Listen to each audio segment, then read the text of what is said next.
Ole Miss is hosting an elite portal player, and the Hoops Rebs rolled on over the Georgia Bulldogs.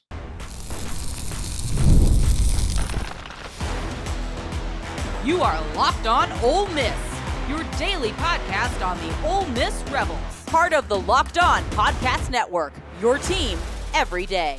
Welcome to the Locked On Ole Miss podcast, the most watched Ole Miss podcast, hosted by me, Steven Willis, a 10-year veteran member of the national media with Yahoo Sports and a former Ole Miss staff member as well.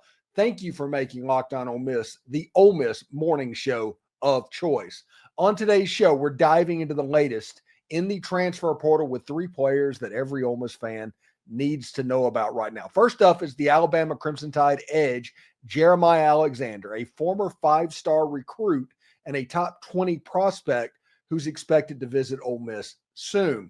Next, Traylon Ray, a highly sought-after recruit, is set to be on campus tomorrow. He's from Tallahassee. He's visiting Florida State. That is something to keep in mind. And finally, Dean Connors from Rice, a second-team all-conference player, has caught the Rebels' attention as we approach the portal home stretch. And we also talk about how the portal can take away players as well. All that next. We're free and available on all the podcast apps and on YouTube.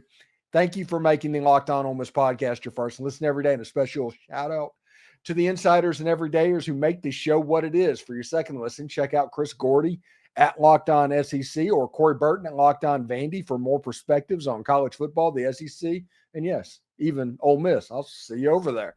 Today's episode is brought to you by Game Time. Download the Game Time app, create an account, and use the code LOCKEDONCollege for $20 off your first purchase.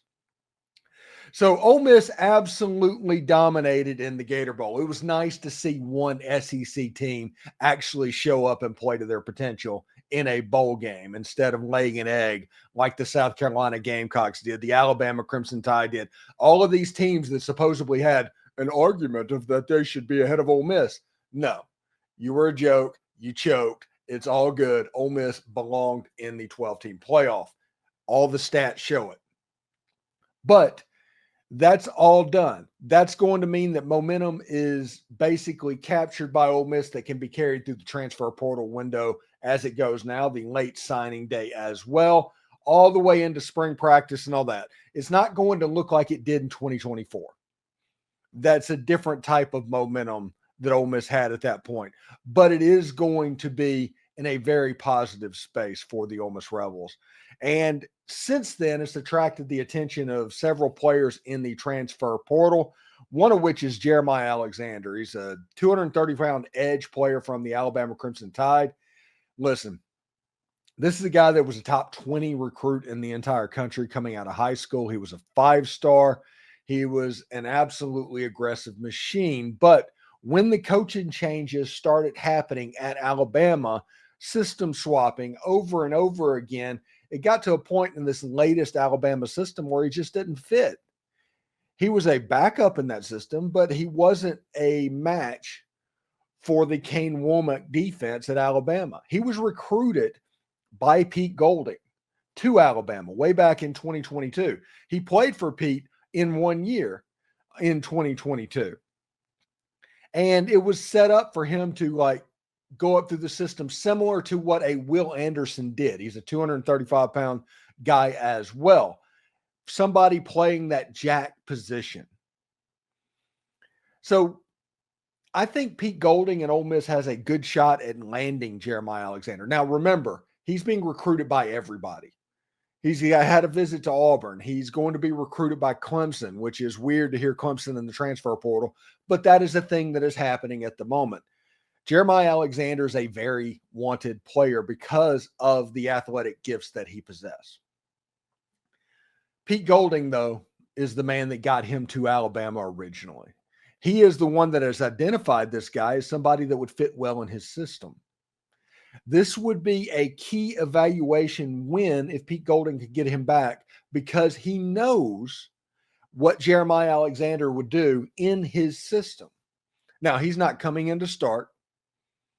Nobody that would be brought in on this defense unless a three-technique Walter Nolan type pops up or a Princely Amamiellan pops up, which neither one of those guys or people similar to those guys are sitting in the transfer portal right now. But it would be important depth pieces. Remember, the defense in modern football, it's not a starting 11. It's a starting 22. And you have to have depth against these tempo offenses going up and down the field with players that you can put in and handle it. Ole Miss in 2024 did. Defensive line, the whole 9 yards, they did. They're trying to recreate that with very high-level players as well. It'll be interesting to see what happens at the jack position because that is what Jeremiah Alexander would be recruited for. Ole Miss has Santarin Perkins. That is in that ballpark right now as well. DJ Holmes. I think Chamberlain Campbell is on the Jared Ivey spot as we sit. But at the jack position, it's a little bit different, and Ole Miss is trying to establish basically a rotation going on for that position. Jeremiah Alexander is a very good, very physical football player. So we'll see exactly what he looks for. This is David Johnson of Inside the Rebels, I think. I don't know who was first. I don't play the first game, but I did see it there, so I wanted to give somebody some credit. All three of these are basically going to be David Johnson as well. But if I got it wrong, it's nothing intentional. It's just I didn't know who was first. So we'll see exactly how it goes. Now, the next player that popped up that is potentially visiting tomorrow is Traylon Ray. He's a wide receiver out of West Virginia. And he is right now, he is visiting Florida State. He did visit Florida State this past weekend. He did not commit. He is going to visit Mississippi State and Ole Miss. He is a top shelf wide receiver that has pretty decent numbers over his career. He has averaged north of 15 yards a catch in both years that he's been in college. This year he had 28 catches, 426 yards, averaging 15.2 yards per catch, 4 touchdowns as a true freshman. Had 18 catches for 321 yards, 17.8, 3 touchdowns as well, with longs both years over 50 yards. This is a guy that it looks like, just on the stats, I have not seen him play to where I can accurately break down what he does, but he might be a little bit of a burner on the outside, a little bit of a speed guy. If you look at his average and what's going on and how he's being recruited by certain people that look for certain things, I imagine that Traylon Ray can run quite a bit. And finally, this one was interesting to me. I saw this one on Inside the Rebels. I saw this one in multiple places a couple of days ago. Dean Connors.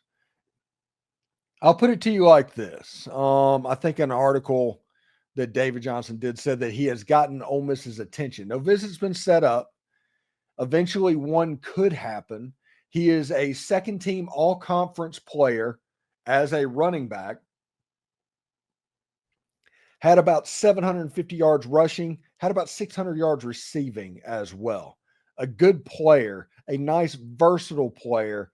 And if he ends up visiting Ole Miss, and let's say he gets an offer from Ole Miss and all of that stuff, that kind of gives you an idea of what Ole Miss is thinking about offensively next year with the versatility that somebody like Dean Connors could bring.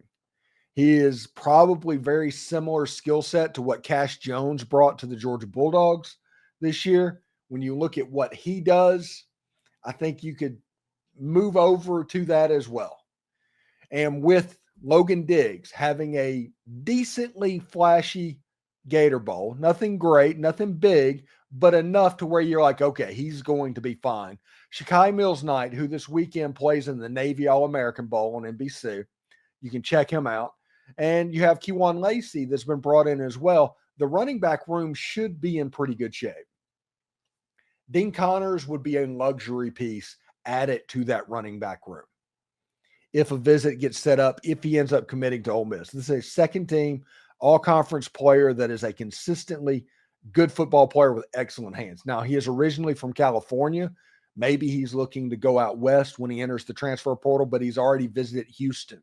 So Houston and Rice are in the same city. So we'll see exactly how that goes as well. Should be really interesting type stuff, and I kind of look forward to what's going on there. So Coming up, coming up in our next segment, the portal giveth and the portal taketh away. Ayden Williams and Noreel White are on the move. Williams wowed Ole Miss fans in the fall camp of 2023, but he faded after the Tulane game that year. While neither made a splash in the Gator Bowl, what does their departure mean for the Rebels? Stay tuned. From big upsets to game-winning drives, the NFL playoffs are better with FanDuel because right now new customers can bet $5 and get $200 in bonus bets guaranteed. That's $200 in bonus bets, win or lose.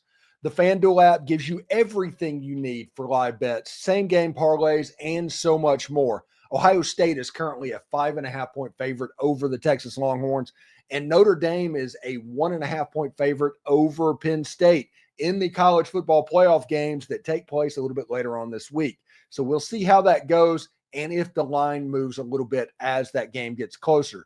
Just visit FanDuel.com to join today and get started with $200 in bonus bets. That's FanDuel.com. Make every moment more and make this playoff season unforgettable with FanDuel, an official sportsbook partner of the NFL.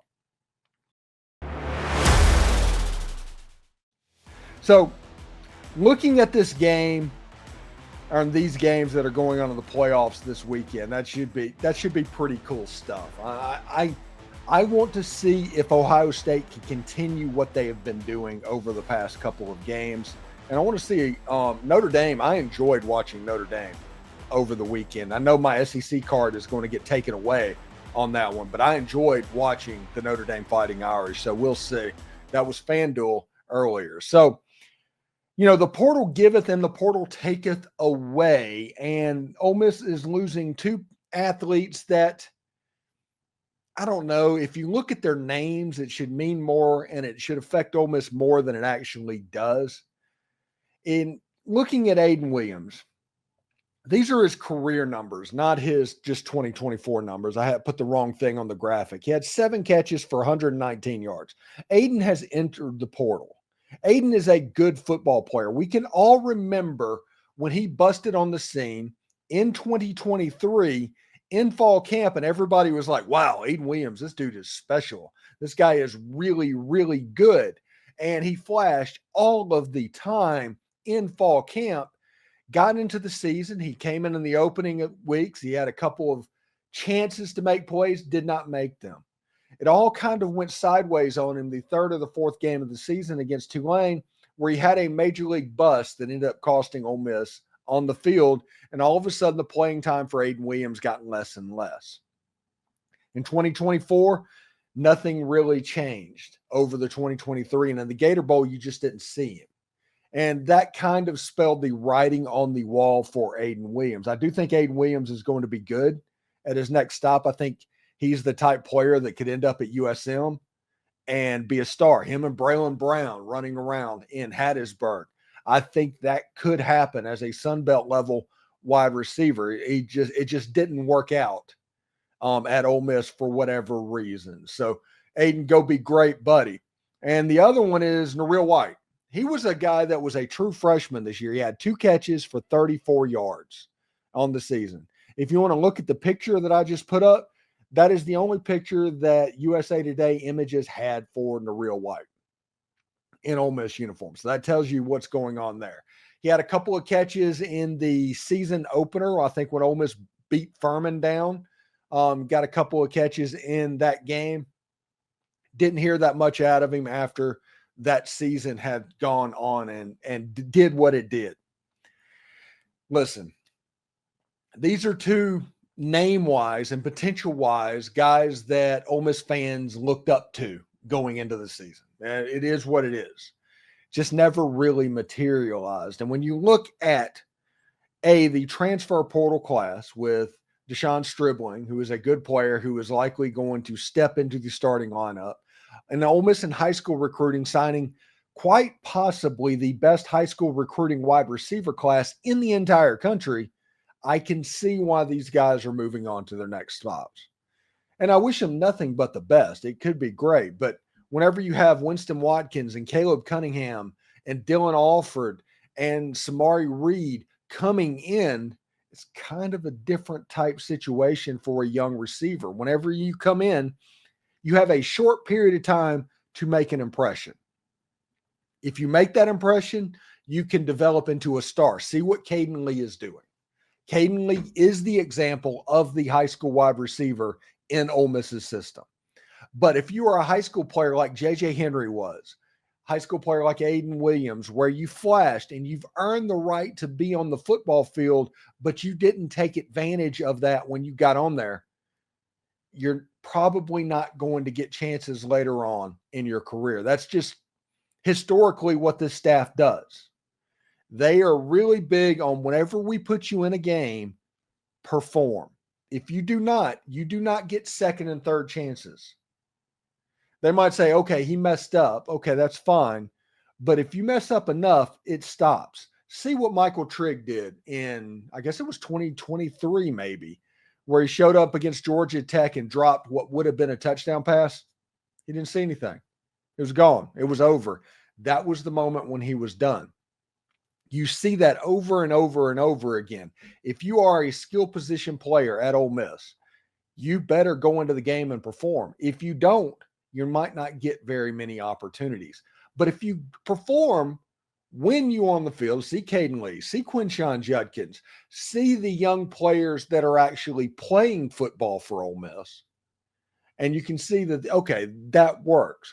But they are very, very insistent. Whenever you get into the game, you perform. You act like you were supposed to be there. And if you don't do that, you are not going to see the field. For whatever reason, if they do not believe in you, they do not play you. See Ulysses Bentley IV.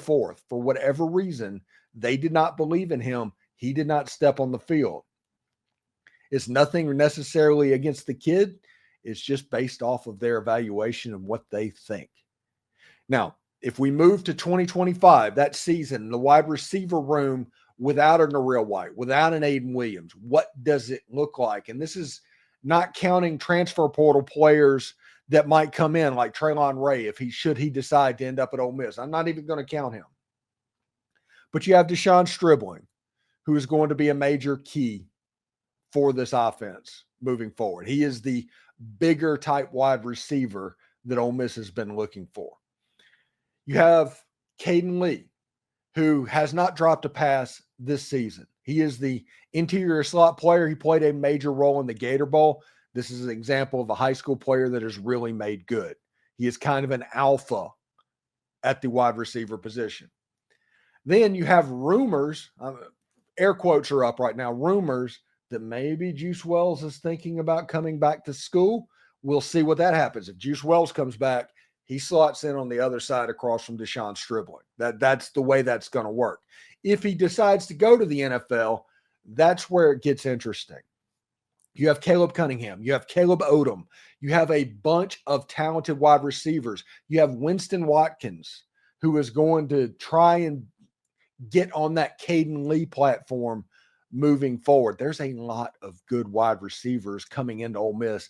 And honestly, Ayden Williams and honestly, Noreel White kind of saw the writing on the wall. It just kind of is what it is. But we'll see.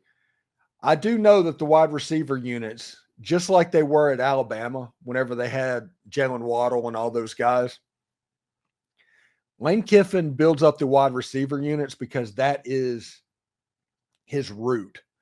When he came up at USC, it started in the wide receiver room. So there's a certain type of athlete and a certain type of player that he recruits to that. And he also is very demanding of them in the same way that Nick Saban was about defensive backs at Alabama.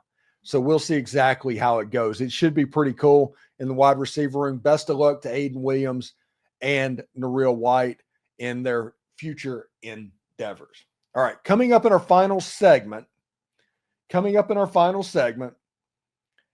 we are going to talk about Chris Beard making a statement in his 2025 SEC debut. The Ole Miss Rebels took down an improved Georgia team 63-51 for their first conference opener victory in 6 years. And it all came against Ole Miss legend Mike White. Don't miss the breakdown. There's nothing like the energy of being at a live game, the roar of the crowd, the sound of the sneakers squeaking on the court, and even spotting a few celebrities in the stands. I remember going to an NBA game a few years back. I think it was the Mavericks and the Timberwolves, and the electricity in that arena was just unforgettable. You cannot replicate that watching from your couch. This year, I'm looking forward to catching more games live, and Game Time makes it easier than ever with their new Game Time Picks feature. Whether it's basketball, concerts, or theater, Game Time helps you find the best deals on great seats without the hassle of endless scrollings. I just hopped on the app to check out tickets for an upcoming game, and boom, Game Time Picks made it a breeze to find a super deal on amazing seats. Plus, the app showed me panoramic seat view so I could pick that perfect spot. No guesswork, no surprises. And it's not just sports. Game Time also has incredible deals for concerts and comedy shows. I'm planning to grab tickets to a concert next month, going to see Midland. And with all in prices, I'll be able to see exactly what I'll pay up front. No hidden fees at checkout. What I love most about Game Time is their lowest price guarantee. If you find a better deal, they'll credit you 110% of the difference. And with the event cancellation protection, your tickets are covered if plans change. It's the most flexible ticketing app I have ever used. So take the guesswork out of buying tickets with Game Time Picks. Download the Game Time app, create an account, and use code LOCKEDONCollege for $20 off your first purchase. Again, that's code LOCKEDONCOLLEGE for $20 off your first purchase. Download Game Time today. What time is it? Game time.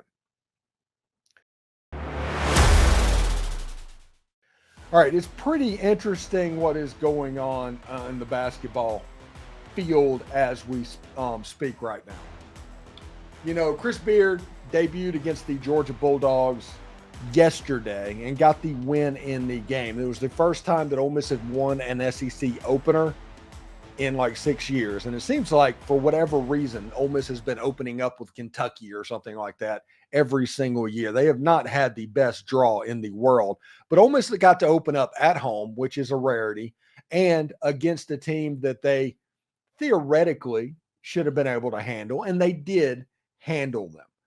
So Chris Beard was able to handle what was going on with the guys. Ole Miss won the game over the Georgia Bulldogs 63-51. They did it with defense. They did it with mind-numbingly hard work on the defensive side of the ball. Ole Miss only shot 41% for the game, 6 of 16 from three-pointers. They had a good start early in the game and 3 points, and then it just kind of like went into a lull going into halftime. They were down at halftime. Ole Miss had to really pick it up in the first 10 minutes of the second half. They did. They had another about 4-minute lull where Georgia came back in it, and then Ole Miss was able to push away as well. Georgia had 2 of 18 on three-pointers, 13 turnovers for Ole Miss, 15 for Georgia, 35 rebounds for Ole Miss, 34 for Georgia. Georgia has done a decent job this season rebounding the basketball, and Ole Miss actually out-rebounded them. I think we should probably make a mental note of that happening because Ole Miss was able to suffocate Georgia in this game by not giving up second chance opportunities. And you look at the score for Georgia at 51 points. They scored with like 2 seconds left to make it not 49. They almost had less than 50 points in the game. Ole Miss had 16 fouls. Georgia had 14. Ole Miss was led by Matthew Murrell, had 15 points, 6 rebounds, 3 assists. He kind of looked like what everybody thought that Matthew Murrell would look like. And Jaemyn Brakefield was probably the low-key star of the game. Every time that Georgia made a run in the game, it was Brakefield that hit a big 3-point shot that kind of kept them at arm's length and was able to put it away. So Jaemyn Brakefield had 15 points, 4 rebounds, and an assist. It was a great game. It really was. It can be difficult to watch, but college basketball can be difficult to watch if we're going to be honest about it. It's very herky-jerky, stop and start and all of that, and it can be problematic.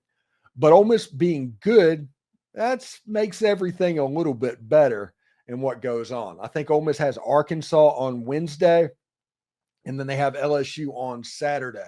On Saturdays after the game, we're going to do instant overreactions, and sometimes on Wednesday, but we're not going to guarantee that at this point.